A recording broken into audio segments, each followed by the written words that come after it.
Berbeda di timnas senior, Rafael Struijk bermain sangat efektif di timnas usia muda. Timnas U23 Indonesia versus Qatar, waktunya Garuda Muda buat kejutan. Kepada media Belanda, JIJS pamerkan antusiasme sepak bola Indonesia dan akan buat kejutan seperti Maroko di Piala Dunia. Pujian media Inggris untuk Elkan Bagot tampil tanpa celah. Modal 2 laga uji coba timnas Indonesia U23, PD sambut Piala Asia U23. Selengkapnya hanya di Region Champion. Sebelum kita lanjut ke beritanya, ada baiknya teman-teman untuk memberikan like-nya ke video ini, karena like itu gratis. Terima kasih.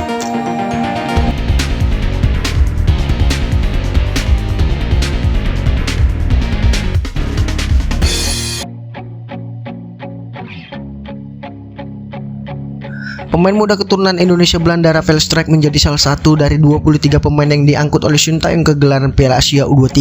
Mengutip dari laman resmi PSSI, pemain berusia 21 tahun tersebut akan mengisi salah satu slot di sisi penyerangan skuad Garuda. Sejauh ini Rafael Struijk tercatat telah bermain sebanyak 10 kali untuk timnas senior dan belum mengoleksi 1 gol pun. Memang sebagai seorang pemain yang kerap dimainkan sebagai penyerang, catatan tersebut terbilang kurang impresif. Pasalnya pencapaian tersebut tentu menjadi catatan minor bagi dirinya yang diturunkan sebagai juru gedor timnas Indonesia. Namun jangan salah, Rafael justru menjadi penyerang yang mematikan ketika tampil di skuad kelompok umum. Menyadur dari laman transfer market, pemain kelahiran Belanda 27 Maret 2003 tersebut tercatat telah membela timnas junior sebanyak 3 kali. Rinciannya adalah Rafael bermain untuk timnas U20 sebanyak 1 kali dan bermain untuk timnas U23 sebanyak 2 kali.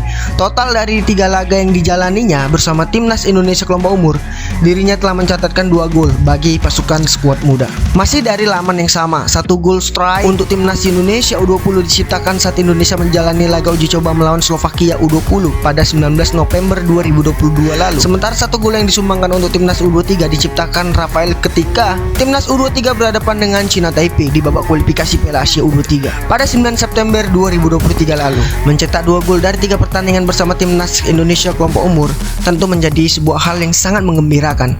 Pasalnya jika rata-rata persentase Rafael untuk menciptakan gol saat bersama timnas junior berada di angka 66% dengan yang dia catatkan bersama timnas senior. Dan kini bersama timnas Indonesia U23, kita harapkan Rafael mampu meneruskan catatan positif yang ditorehkannya sehingga pasukan muda merah putih bisa melaju sejauh mungkin di Piala Asia U23 kali ini.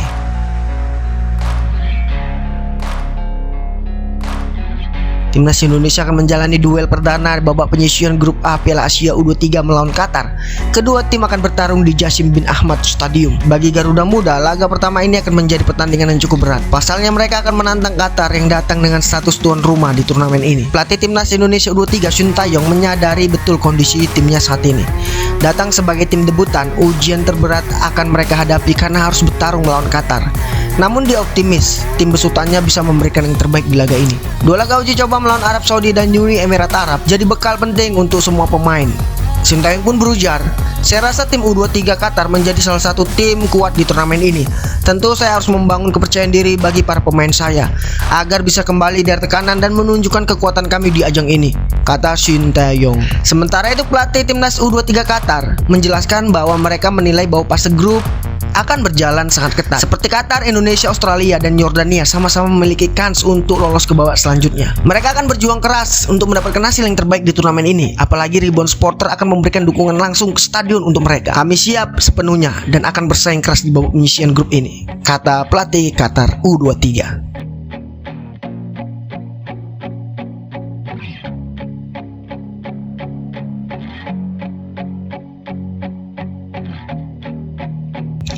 JIJS menjadi sosok yang krusial bersama timnas Indonesia, memiliki pengalaman bermain di Liga Italia. Dia tidak butuh waktu lama untuk beradaptasi di timnas Indonesia.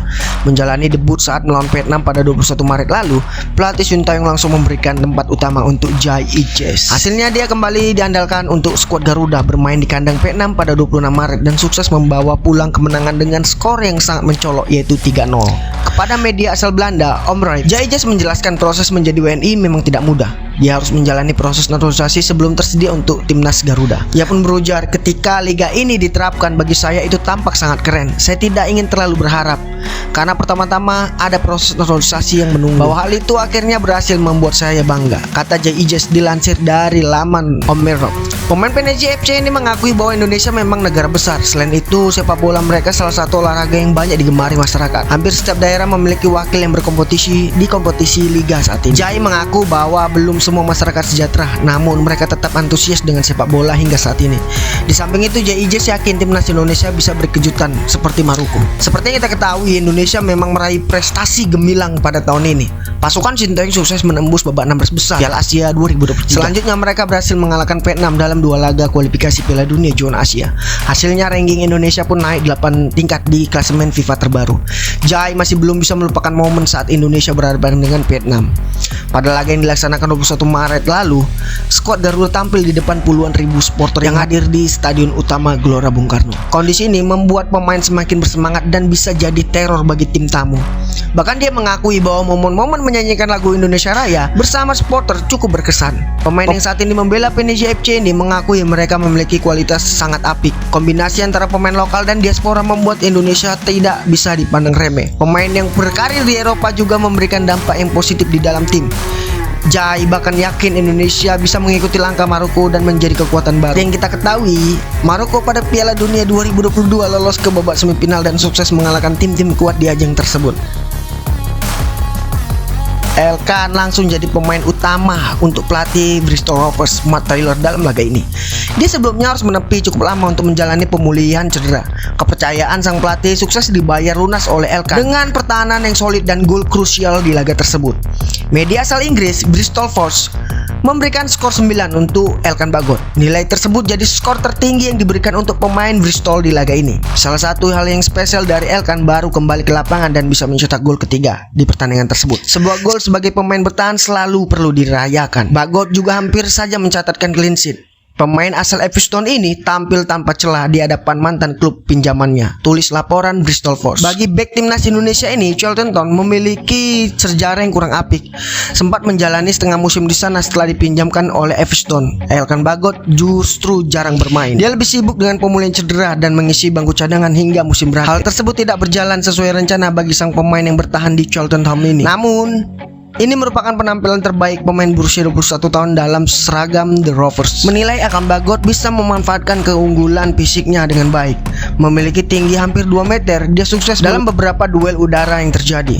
Meski sempat absen lama karena cedera betis, pemain kelahiran Bangkok ini langsung bisa beradaptasi dengan baik. Selain itu, penampilan apiknya ini jadi modal bagus untuk kembali mendapatkan kepercayaan pelatih jelang melawan Peterborough United pada 20 April mendatang.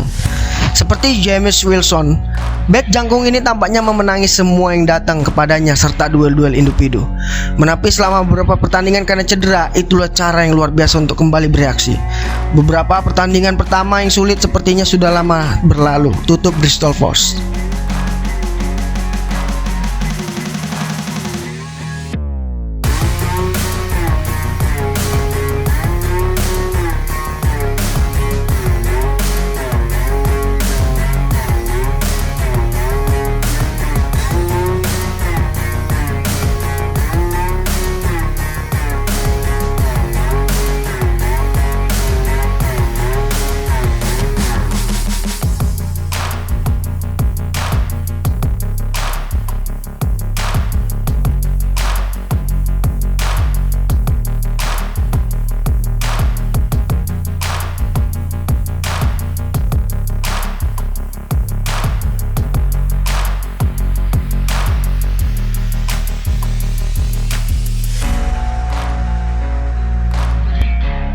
Timnas Indonesia U23 menunjukkan perkembangan signifikan dalam 2 laga uji coba jelang Piala Asia U23. Perkembangan ini diakui langsung oleh sang pelatih Sintayong. Sejak menggelar pemusatan latihan atau TC di Dubai pada awal bulan April, Timnas U23 Indonesia melangsungkan 2 agenda uji coba internasional melawan negara-negara Asia Barat. Laga uji coba itu yang pertama menghadapi Arab Saudi. Dalam duel tersebut, skuad Garuda Muda harus mengakui keunggulan lawan dengan skor 1-3. Setelah itu, Rizky Ridho dan kawan-kawan menjajal kekuatan Uni Emirat Arab. Hasilnya Aswan Sintayong berhasil unggul, tapi hanya menang tipis 1-0 lewat gol tunggal dari Witan Sulaiman.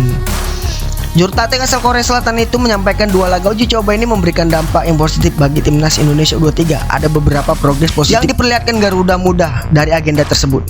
Bagi Sintayong, 2 pertandingan ini sangat membantu persiapan timnas Indonesia U23 menjelang Piala Asia U23. Pasalnya 2 negara tersebut bisa memberikan pengalaman berharga. Hal ini karena skuad Garuda Muda bakal menghadapi 2 negara yang sama-sama berasal dari Asia Barat di grup A, yaitu Qatar dan Yordania, sehingga timnas Indonesia bakal memiliki pengalaman melawan tim dengan karakter yang sama.